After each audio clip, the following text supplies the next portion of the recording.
Y vamos a hablar finalmente de los opioides, ¿ya? Los opioides también son otros analgésicos que los usamos bastante para el tratamiento del dolor, ¿no? Desde luego que, sobre todo en dolores bastante intensos, ¿no?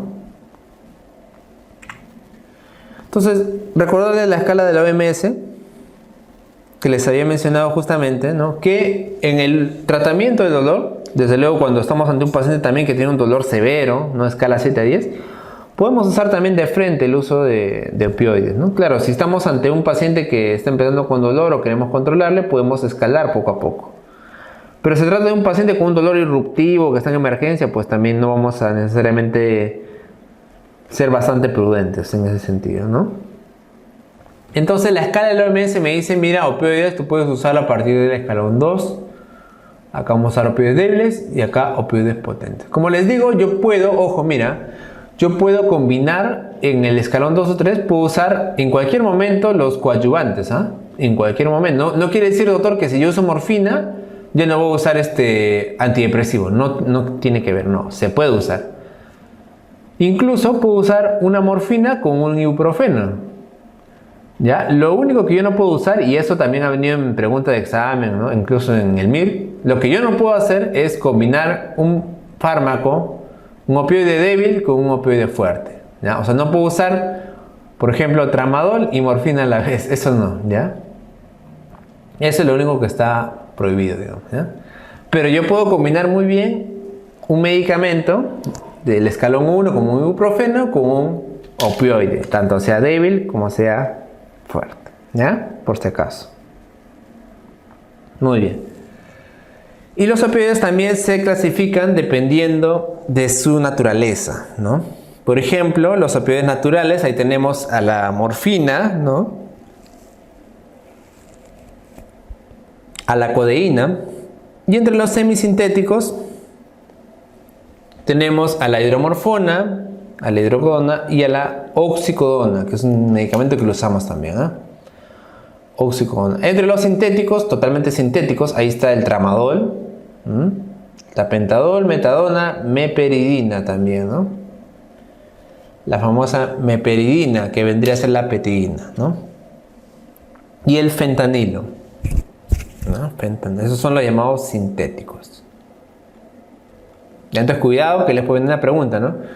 ¿El tramadol qué tipo de fármaco es? ¿No? Les puede venir, o si no, una pregunta, ¿cuál de los siguientes no es un AINE? Te viene ibuprofeno, ketorolaco, ¿no? Meloxicam y te viene tramadol, ¿no? El tramadol es un opioide de tipo sintético, ¿ah? Y para hacer la función, pues los opioides también tienen sus propios receptores. Como les digo yo, en la clase de sistema nervioso autonómico, y vamos a ver todo lo que son los agonistas y antagonistas adrenérgicos y colinérgicos. Acá estamos viendo a los opioides. Y los opioides, la morfina en este caso, que vendría a ser el ejemplo más característico, tienen también sus receptores, ¿no? Los receptores de los opioides son estos, los receptores mu, los delta y los kappa. Los más importantes, desde luego, son los receptores tipo mu, ¿ya? A esos también, acá, perdón, hay una nomenclatura que se les conoce como MOR, ¿no? DOR, COR, ¿ya? Por si acaso. El receptor mu entonces se encuentra mayormente a nivel de la médula espinal, ¿no? Entonces dice, da analgesia espinal y supraespinal. También puede ocasionar sedación, ¿no? El paciente puede sedarse obviamente por esto, sedación. Y también un efecto muy peligroso que es la depresión, ¿no? De la respiración. Pero acá me refiero desde luego a la ventilación, ¿no? O sea, la ventilación, al proceso de inspiración y de expiración. O sea, lamentablemente el opioide puede generar una depresión, ¿no? De la respiración, ¿ya? Puede generar una depresión de la respiración. Por otro lado, también a nivel de los receptores delta van a en realidad representar la misma función, ¿no? Analgesia, ¿no? Modulación de las hormonas y neurotransmisores. Y en el caso de los receptores kappa, ¿no? Acá también tienen aparte un poco de analgesia, pero también efectos psicotomiméticos, ¿no? O sea, a nivel de la psique del paciente. ¿no? Por eso los opioides también pueden generar, desde luego, dependencia, ¿no? O unos otros tipos de reacciones. Y también enlentecen la motilidad gastrointestinal. Otra característica importante a recordar, porque los opioides casi siempre se usan con algún tipo de medicamento que me ayude al tránsito, pues justamente, algún laxante. Porque estos pacientes usan siempre laxantes porque hacen bastante estreñimiento. Es algo normal, o sea, que tú tienes que saber manejarlo, ¿ya? Entonces los MUD normalmente ven la parte de la depresión respiratoria, también la dependencia psíquica, los delta, la analgesia y la depresión respiratoria, por otro lado, y los kappa también pueden controlar lo que es la sedación, ¿ya? La sedación también. Entonces, ¿cuál es el mecanismo de acción de los opioides, ¿no? Los opioides entonces actúan a nivel de los receptores, como les dije, fundamentalmente MU. Y lo que van a hacer, van a tener dos mecanismos, por decirlo así, diferentes, ¿no? Uno, a nivel presináptico, ¿ya? Esa es la neurona presináptica que está antes de la unión de la otra neurona. Y esta, doctor, es la neurona postsináptica. Entonces, en la neurona presináptica, lo que van a hacer es impedir o cerrar los canales de calcio, evitando la liberación de neurotransmisor. ¿Cuál neurotransmisor, doctor? El glutamato, ¿ya? El glutamato. Y el glutamato justamente es un neurotransmisor excitatorio.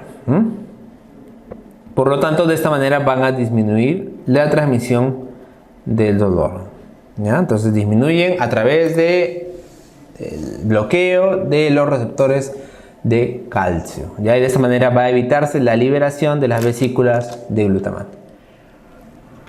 Y por otro lado, en la neurona postsináptica van a abrir los canales de potasio. Mira, ¿ves? Van a abrir los canales de potasio. De esta manera van a hiperpolarizar a la neurona, y cuando hay una hiperpolarización, por más que llegue glutamato, la respuesta de la membrana va a ser menor, ¿ya? Entonces miren que el mecanismo principal, desde luego, de los opioides va a ser la disminución de la transmisión del dolor, ¿ya? Este cuadrito lo que me muestra es las distintas funciones que tienen los agonistas. Miren que también, desde luego, hay antagonistas de los opioides. El ejemplo es la naloxona, ¿no? Y las funciones que tienen a nivel de cada uno de ellos, ¿no? Se dan cuenta, acá tenemos, por ejemplo, la codeína, que ya sabemos que es un agonista débil, ¿no? Así como el tramadol también. La codeína actúa a nivel de los receptores muy delta, en realidad, que son los más importantes, ¿no? El tiempo de vida media es corto, de 2 a 4 horas, y la analgesia, miren ustedes, puede durar incluso de 0.5 a 1 hora. En realidad, el efecto analgésico es bastante corto, ¿no?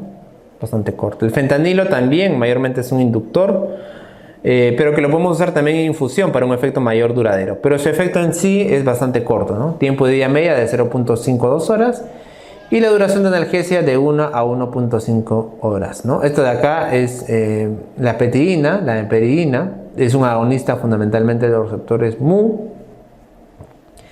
Y la vida media es de 2 a 5 horas con una duración de 2 hasta 4 horas, ¿no? La morfina, desde luego, también es uno de los más poderosos opiáceos. Desde luego va a tener función a nivel de los tres receptores porque es, pues, el principio activo, ¿no? Y la vida media es de 2 a 4 horas con una duración de 4 hasta 6 aproximadamente horas, ¿no? Tenemos a la buprenorfina, que es un medicamento que dura todavía un poco más que la morfina de 4 a 8 horas. Y tenemos acá a la naloxona, que vendría a ser un antagonista y por lo tanto bloquearía los efectos ante una posible, por ejemplo, intoxicación por opiáceos, ¿no? Esto es lo mismo que ya se ha dicho en realidad, ¿no? Inhiben la transmisión de la información del dolor, ahí está, ¿no? Actúa a nivel medular en la sinapsis, tanto en la neurona presináptica como en la postsináptica. Los efectos sistémicos de los opiáceos a nivel del sistema nervioso central, entonces, doctor, va a causar sedación y analgesia, que es dosis dependiente, ¿no? O sea, mientras más dosis le dé, más sedación y más control del dolor, ¿no? Analgesia, sensitiva y afectiva también. También me genera amnesia, también otro de los efectos que puede generar, obviamente una amnesia temporal, ¿no? Disminuye el flujo sanguíneo cerebral y la velocidad metabólica, y también puede causar disforia y agitación en el paciente. Está muy puede, en algunos casos se agita, ¿no? Se emociona, grita, etc., ¿no? También puede dar convulsiones. Y los efectos que habíamos hablado acá están en el lado derecho, ¿no? A nivel del MU tenemos una clasificación de MU1, analgesia supraespinal, ¿no? Que es el efecto que estamos buscando. También puede generar bradicardia y sedación, el paciente se duerme, ¿no? La depresión respiratoria la vemos en realidad en todos los receptores, pero sobre todo el MU2, ¿no? El delta y el kappa, pero sobre todo el MU2.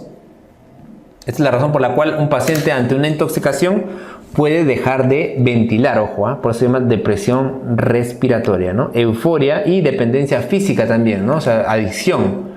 Desde luego que son medicamentos con una posibilidad de adicción alta, ¿no? Por eso también hay que tener mucho cuidado en realidad, ¿no? Desde luego que en pacientes mayormente terminales, ¿no? Esos pacientes que van a fallecer de un cáncer, ahí sí uno usa indiscriminadamente en realidad, porque lo que buscas es que el paciente viva lo poco que le resta con adecuado estilo de vida, ¿no? Entonces yo creo que eso también puede ser una pregunta en algún momento, desde luego, porque cada vez más estamos con el auge de la medicina paliativa. Desde luego que una vez les va a venir esa pregunta, y quizás una de ellas podría ser eso, ¿no? De que un paciente con cáncer edad avanzada, pues no, voy a empezar poquito a poquito. No, pues ahí sí le voy a empezar morfina, porque en realidad me interesa que el paciente pase el tiempo último bien, ¿no?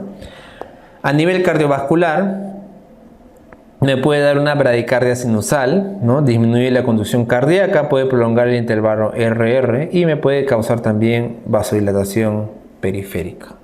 Ya hemos dicho que a nivel respiratorio, ¿no? Lo más importante es la depresión respiratoria. También puede suprimir el reflejo de tos. Y a nivel gastrointestinal disminuye la motilidad gástrica, ¿no? Esa es una característica importantísima. Por eso les he dicho que siempre hay que darle laxantes, porque esos pacientes, si no les doy, se estriñen, ¿no? También puede ocasionar espasmo del esfínter de Oddi y por lo tanto un cólico biliar. En cuanto a la codeína, ¿no? La codeína, por ejemplo, tiene una característica importante, que tiene una efectividad por vía oral que incluso es 60% que la parenteral, ¿no? O sea, la codeína resulta bastante bien por vía oral, por eso tenemos incluso pastillas y jarabes también, ¿no? Codiprom para, por ejemplo, pacientes que tienen dolores y sobre todo para evitar el reflejo de la tos, ¿no?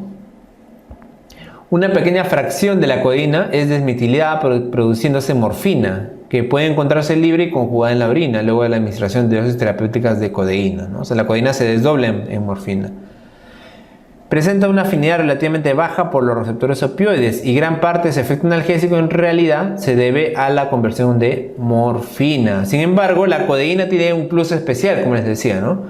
Que tiene una acción bastante antitusiva, que en realidad no está del todo elucidada, o sea, no se conoce absolutamente bien por qué, ¿eh?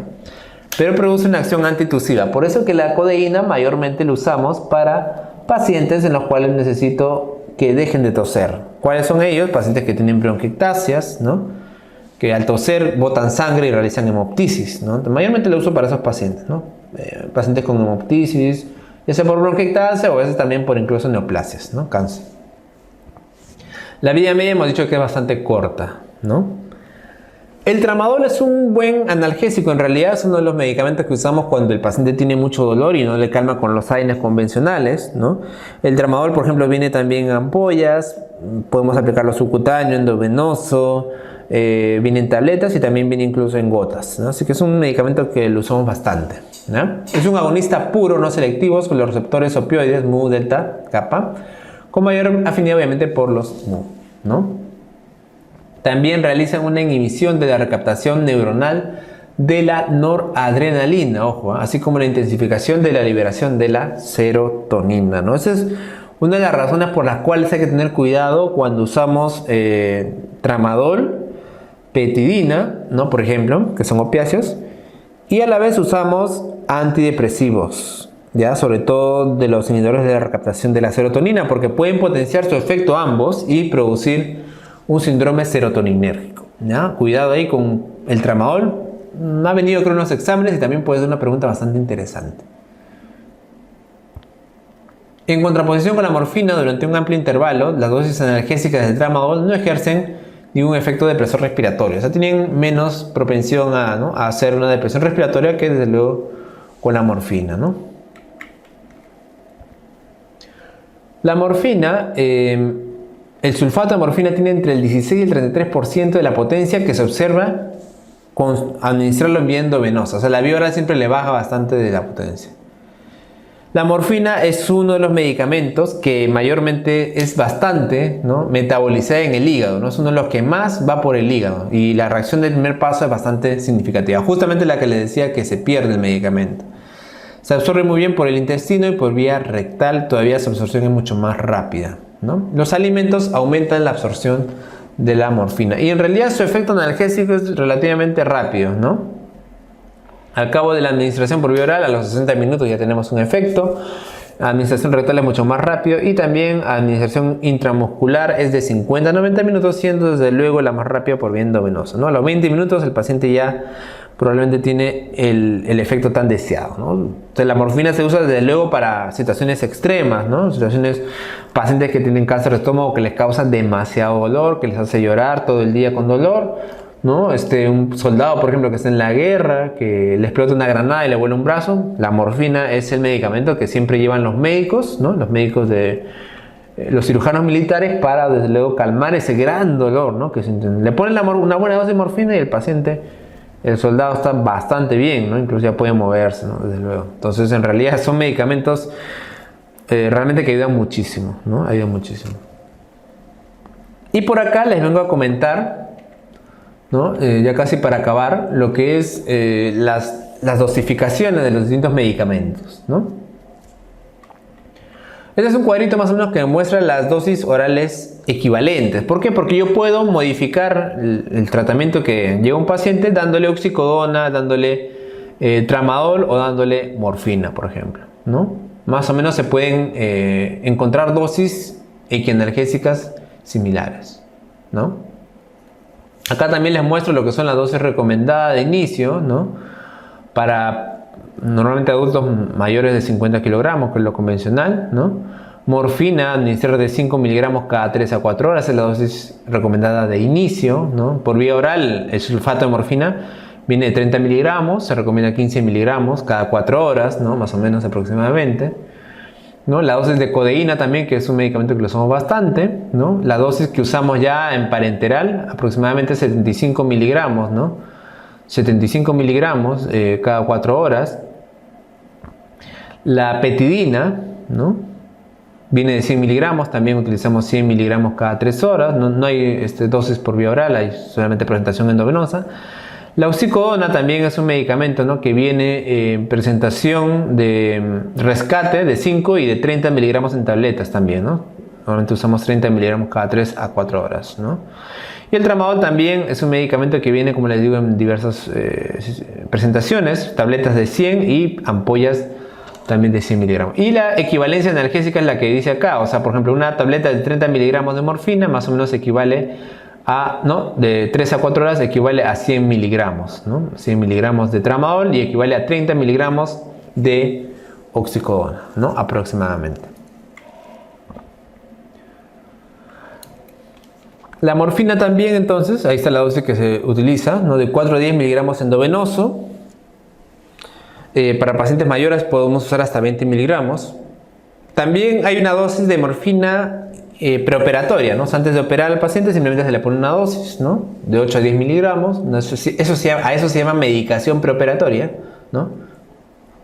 Para la dosis analgésica ya les he dicho que usamos de 10 a 30 miligramos cada 4 horas o cada 6 horas, ¿no?, pudiendo incrementarse incluso esta dosis. Otra cosa importantísima en el uso de los opiáceos y de los medicamentos tipo morfina es que nosotros siempre solemos dar una dosis llamada de rescate, ¿no? La dosis de rescate es una dosis del medicamento que se plantea para usar en un paciente durante el transcurso del día si aún así le demos al paciente la dosis horaria o la dosis base, sigue teniendo dolores. Por ejemplo, si yo le dejo morfina de 30 miligramos, imagínate, cada 8 horas y el paciente entre esas 8 horas tiene dolor, le puedo dejar una dosis de rescate. En realidad siempre está indicado dejar una dosis de rescate, ¿no? Por ejemplo, morfina 30 miligramos condicional a dolor, ¿no? O sea, siempre está indicado al inicio dejar dosis de rescate, ¿ya? Porque el paciente puede tener entre los intervalos dolor. Por ejemplo, la oxicodona, que viene de 30, también tiene una presentación de 5, que es una liberación rápida, y también se usa esta como dosis de rescate, ¿ya?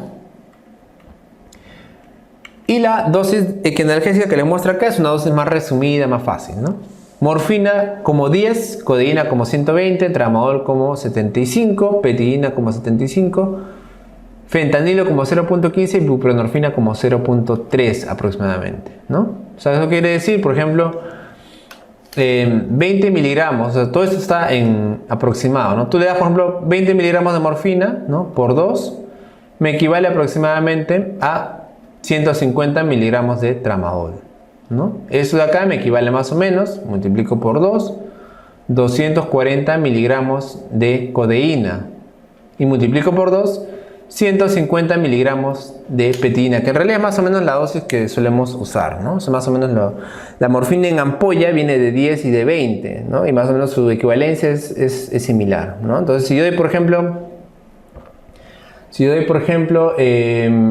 imagínate, a ver, vamos a ver, si doy, por ejemplo, 20 miligramos de morfina cada 12 horas, ¿no? En tableta, vamos a ver, 20 miligramos, perdón, en ampolla, cada 12 horas. Eso me equivaldría, por ejemplo, más o menos a 150 miligramos de tramadol cada 12 horas, ¿no? O sea, sería 300 miligramos. Esos 300 de tramadol también lo puedo dar, como la ampolla viene de 100, pues cada 8 horas, ¿no? Entonces 100 cada 8 horas más o menos equivale a 20 miligramos de morfina cada 12 horas, ¿no? Así es la equivalencia. Igual la codeína, ¿no? La codeína sería, si hago el doble, 20 cada 12, pues más o menos 240 cada 12, ¿no? de codeína, ¿no? Aproximadamente, o sea, le puedo dividir eso en cada 8 horas, ¿no? Y el fentanilo, sí, en realidad el fentanilo se usa, pero el fentanilo se usa más o menos con ampollas, pero en infusión, ¿no? No suele usarse ni en tabletas ni en ampollas cada cierto tiempo. El fentanilo se prepara en infusión y se deja un goteo también mayormente lo uso para pacientes que están en ventilación mecánica, ¿ya? Pacientes que están en ventilación mecánica utilizo fentanilo, ¿ya? Para ayudarle también a la analgesia, ¿no? Para que durante el tiempo que esté el paciente en ventilador no tenga ningún tipo de dolor, ¿ya? Y finalmente acá les dejo las reacciones adversas de los principales opiáceos, ¿no? La más frecuente, ¿cuáles son, doctor? La constipación, el estreñimiento, ¿no? La somnolencia, los vómitos, ¿ya? Los vómitos, sobre todo con tramadol, ¿ya? Entonces el tramadol en ampolla suele dar bastante vómito, por eso lo damos bastante con Gravol a la vez, ¿ya? O con metoclopramida también, por si acaso, ¿ya? Otra cosa que también puede dar los opiáceos, ¿no? Puede dar depresión respiratoria, ¿sí? Es poco frecuente, pero sí puede haber. Confusión, mareos, cefaleas, ¿no? Disminución del volumen urinario, ojo, cuidado, también puede dar eso. O visión borrosa, ¿no? Y rarísimas, el paciente puede convulsionar por morfinas, pero es raro en realidad. Alucinaciones, ¿no? Depresión mental, estimulación paradójica en el sistema nervioso. Eso lo vemos sobre todo en niños. O sea, hay dolor a veces más bien, ¿no? Y también puede dar hipertensión arterial, ¿no? Hipertensión arterial. Doctor, ¿ante qué pacientes debo tener cuidado con usar morfina? Porque realmente me puede deprimir el sistema respiratorio y el paciente tener problemas. Bueno, obviamente, mayormente en pacientes que ya tienen otros medicamentos, ¿no? Que cumplen una función similar. O sea, si yo tengo un paciente que está tomando depresores o anestésicos generales, obviamente ya tengo que tener cuidado, ¿no? Mayormente cuando utilizo anestésico, por eso ya al paciente lo intubo y lo pongo en un ventilador mecánico para evitar cualquier tipo de presión respiratoria. Le conecto un ventilador y tranquilo, ¿no? Paciente que ha tomado alcohol bastante o sedantes, benzodiazepinas y de hecho encima morfina, cuidado, más todavía riesgo de producir depresión respiratoria, ¿no? Paciente, obviamente la edad, ¿no? Los recién nacidos y ancianos, paciente que tiene sueño y pacientes que tengan enfermedades renales, ¿no? Que pueden disminuir la depuración de la morfina, luego, ¿no? Y paciente que ya tiene una patología, ¿no? Que tiene una patología base, ¿no? Patología base, desde luego, como enfermedad pulmonar obstructiva crónica, por ejemplo, Entonces, en esos pacientes hay que tener mucho cuidado porque me puede causar mayor depresión respiratoria, ¿no? Y luego vamos a poder ver también estos medicamentos, seguro lo vamos a ver en la parte de intoxicaciones, y ahí vamos a ver el antídoto y también sobre todo cómo reconocer una intoxicación por opiáceos, ¿ya? Muy bien. Por ahí habían quedado algunas preguntas sobre lo que hemos hablado, chicos. A ver, acá me dicen, dicen, ¿qué medicamentos antibióticos pueden ser, requieren corrección renal? Dicen, ¿no? Ya, a ver, vamos a ver. Lo mayormente que...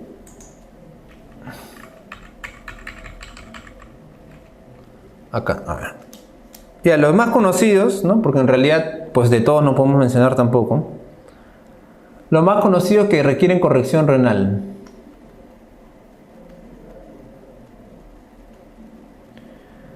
Por ejemplo, los aminoglucósidos, ¿no? Ya, la streptomicina, la amicacina, etcétera, ¿no? Luego los carbapenems. Las quinolonas, ¿no? La vancomicina, desde luego, ¿no? Que vendría a ser un glucopéptido, ¿no? La vancomicina, las sulfas. Es lo más importante, ¿no? Los que no requieren corrección, ahí está desde luego la ceftriaxona, ¿no? El cefepime, por ejemplo, en realidad es bastante específico, o sea, tenemos que buscar uno por uno, ¿no? Por ejemplo, el cefepime y la ceftazidima sí requieren, ¿no? Corrección renal, pero la ceftriaxona no, ¿no? Después otro que no requiere también, las tetraciclinas, ¿no? Y los macrólidos, ¿no? Los macrólidos, por ejemplo, no requieren, ¿no? Acitromicina, eritromicina, ¿no? Después la clindamicina tampoco, ¿no? La clindamicina, ¿no? Y desde luego también el linezolid, ¿no? El linezolid. Claro, desde luego que estamos hablando de los pacientes renales, pues, ¿no? O sea, no necesariamente tampoco que no creas que paciente renal no le vas a dar un fármaco que no requiere corrección. A veces es incorrecto.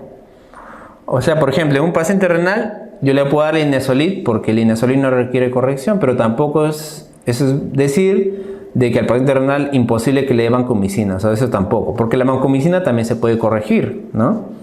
Además que el linezolid no hay en todo sitio, o sea, tampoco, ¿no? Ya, el linezolid, por ejemplo, ¿no? Pero no es que, no digas que como que si es paciente renal crónico no le puedo dar ninguno de los que requieren corrección, pues no, Si no, ¿para qué corrijo? Si no lo voy a usar. Justamente la corrección renal se hace para cambiarle la dosis a un paciente renal crónico, ¿ah?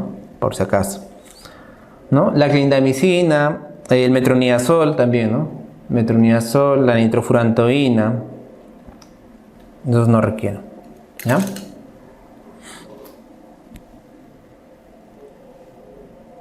Otra pregunta o duda por ahí que haya quedado. Ya, sobre las reacciones adversas no hablé mucho, ¿no? Saben que las reacciones adversas se clasifican en dos grandes grupos, ¿no? Reacciones adversas de medicamentos, ¿no? Las reacciones de tipo A y las reacciones de tipo B. Las reacciones de tipo A, digamos, son las llamadas esperables, ¿no? Claro, estas de acá son las que uno ya espera, son reacciones comunes, ¿no?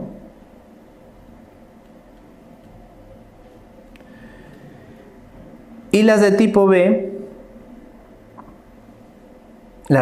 por ejemplo, son las llamadas reacciones bizarras, ¿no? Las raras, reacciones raras, ¿no?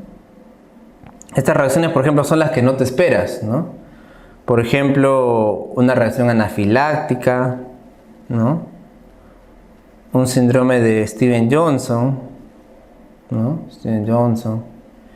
Y las reacciones adversas tipo A son las más frecuentes, ¿no? Son las que tú te esperas, ¿no? Por ejemplo, lo que hemos hablado, ¿no? Tramadol, ¿no? Te da náuseas, eso es bastante esperable, ¿no? O por ejemplo,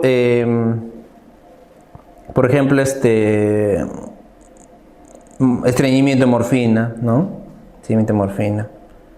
Son esperables, ¿no? Y las de tipo B son las reacciones más bien rarísimas. Cuidado con eso, ¿no? Las anemia plástica, por ejemplo, ¿no? La ciprofloxacina también se corrigen, sí, también.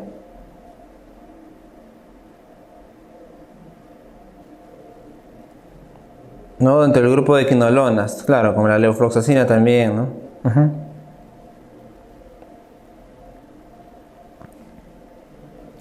¿Alguna otra pregunta?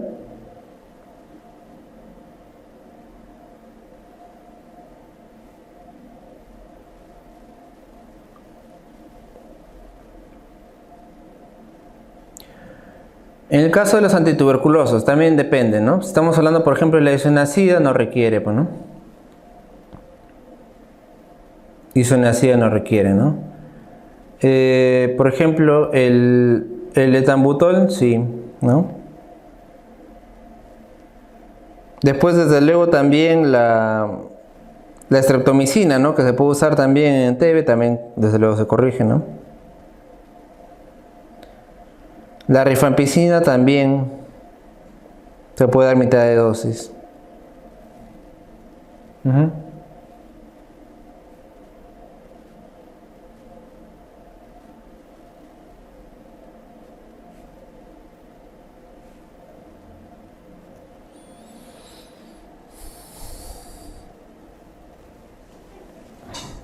¿Ya? Entonces, si no hay más preguntas, chicos, nos vemos para la parte 2, ¿ya? Creo que es el otro lunes, de farmacología. Vamos a revisar sobre todo los medicamentos de sistema nervioso, que son los que les encanta preguntar, ¿ya? Autonómico, agonistas, antagonistas, ¿ya? Colinérgicos, etc. Muy bien. Nos vemos. Gracias por su atención.